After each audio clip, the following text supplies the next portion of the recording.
السلام علیکم. زه عبید الله حسام یم. زما هر مسلمان ته له زړه دا وړاندیز دی چې دا سلسله را سره تر پایه واوري او د کهف سورت ترجمه او تفسیر را سره تر پایه تعقیب کړي. په دې مبارک سورت کې عجیبه او ناشنا مسائل او درسونه دي چې هر مسلمان ورته په ژوند کې جدي اړتیا لري، خصوصا په داسې سختو شرایطو او حالاتو کې چې موږ پکې ژوند کوو. دا سورت او درسونه یې له موږ هر یو سره کافي مرسته کوي شي چې له حالاتو سره مقابله وکړو او ژوند کې مو اساني راشي. د مخلصو ملګرو په مشوره مو پریکړه دا شوه چې د کهف سورت زه په خپله ولولم او بیا یې ترجمه وکړم، تر څو روانه ترجمه وي او په داسې شکل وي چې ذهن کې کینی او اوریدونکی پرې ښه پوه شي. که الله پاک توفیق راکړ، انشاءالله بله بڼه به یې داسې جوړه کړو چې یو خوږغږی قاري صاحب تلاوت وکړي او زه یې ترجمه او تفسیر درته وکړم. یو ټکی په پام کې وساتئ درنو دوستانو چې ما له ځان نه په دې ترجمه کې څه نه دي لیکلي او نه مې په تفسیر کې څه ور اضافه کړي، الا دا چې مفهوم مې عام کړی دی او هغه ترجمه او تفسیر مې له معتبرو کتابونو راټول کړي دي. ترجمه مې د کشاف صاحب له ترجمې چې آنلاین هم شته د قرآن کریم ترجمه یې کړې ده په پښتو باندې له هغې راخیستې، او تفسیر مې تر ډېره د کابلي ابن کثیر او ځینې نورو تفسیرونو چې اړتیا یې پېښه شوې ده راخیستی دی. د دې صورت مهمې کیسې مې هم د ځینو معتبرو سایټونو نه او ځینو معتبرو علمي مراجعو نه راخیستي. دا سلسله څو برخې لري چې له تاسې مې هیله ده چې ټولې برخې یې واورئ او وګورئ تر څو پرې سم پوه شئ. خبرې نه اوږدوم او راځم اصلي موضوع ته. د کهف سورت په لوستلو انسان څو شیانو ته متوجه کیږي. مؤمنانو ته د دې زیره ورکول کیږي چې د طاغوت او طغیان پر وړاندې د مبارزې او صبر حتما پایله شته او هغه بری دی. که انتظار هر څومره اوږد وي خو د سختیو شپه سهار کیږي.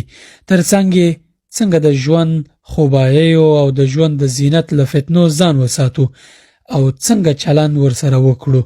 د دین، مال، علم او ځواک له فتنې او ازمایښت نه څنګه ځان وساتو. د دین فتنه لکه د کهف د ځوانانو کیسه، د مال لکه د جنتونو د خاوند کیسه، د علم فتنه لکه د موسی علیه السلام او خضر علیه السلام کیسه، او د ځواک یا قدرت فتنه لکه د ذوالقرنین کیسه. د کهف سورت د لوستلو پر مهال د دنیا د اصلیت او حیثیت په اړه خبره څو وارې تکراریږي، داسې چې غافل انسان دې ته متوجه کوي چې راویښ شي او ونه غولیږي. صبر او حوصله را سره وکړئ. د کهف سورت کې ډیر زیات مهم مسائل بیان شوي دي.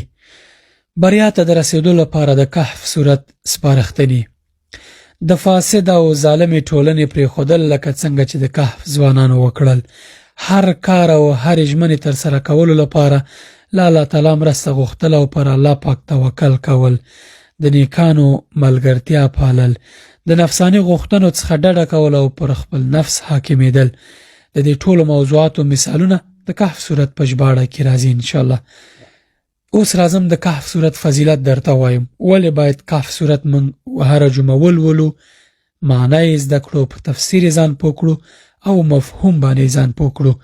په صحیح بخاري کې یو حدیث روایت شوی، یو ځل براء ابن عازم رضی الله عنه کهف سورت لوستلو. د هغه پام شو چې اسب یې لړزیږي او ډیر نارام دی او د اسب د پاسه یې رڼا راښکته شوې ده.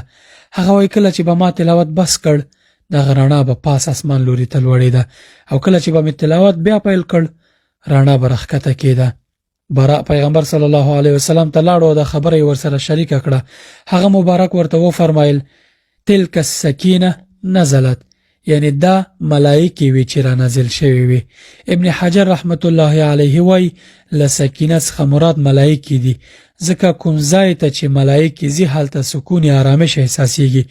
نو د براء د تلاوت اوریدو ته هم ملائکې راغلي وي. له پورتني حدیث څخه دا معلومیږي چې کهف سورت د نورو سورتونو ترڅنګ له داسې فضیلت څخه برخمن سورت دی چې ملائکې هم اوریدو ته راځي. له ابي الدرداء رضی الله عنه نه روایت ده چې رسول الله صلی الله علیه وسلم فرمایلی: چا چې د کهف سورت لس اولنی آیتونه حفظ یا یاد کړل د دجال له فتنې څخه به پامن شي او په بل روایت کې راغلی دی چې د دې سورت اخیرنی 10 آیاتونه د دجال له فتنې سره د کهف سورت تړاو په اړه درته څو شیبې وروسته خبرې کوم.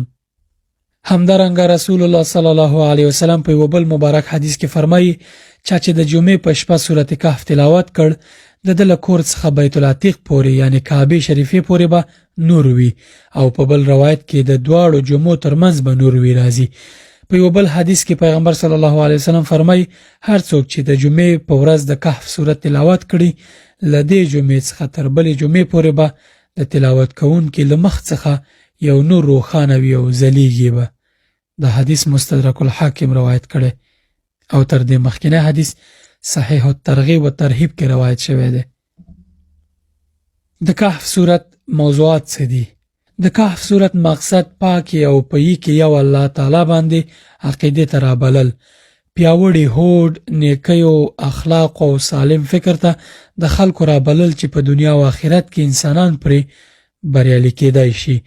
د کهف سورت اصلي موضوع ده چې د دې سورت په تلاوت کولو سره الله متعال انسان له هر ډول امتحانونو او ازمایښت او فتنو څخه ساتي. کهف له کیسو ډک سورت او په هر کیسه کې د الله تعالی یو لوی امتحان دی چې خپل بندگان پرې امتحانوي. په دې مبارک سورت کې 15 کیسې دي چې هر یوه د عبرت لوی درس دی. لومړی د کهف د ځوانانو قصه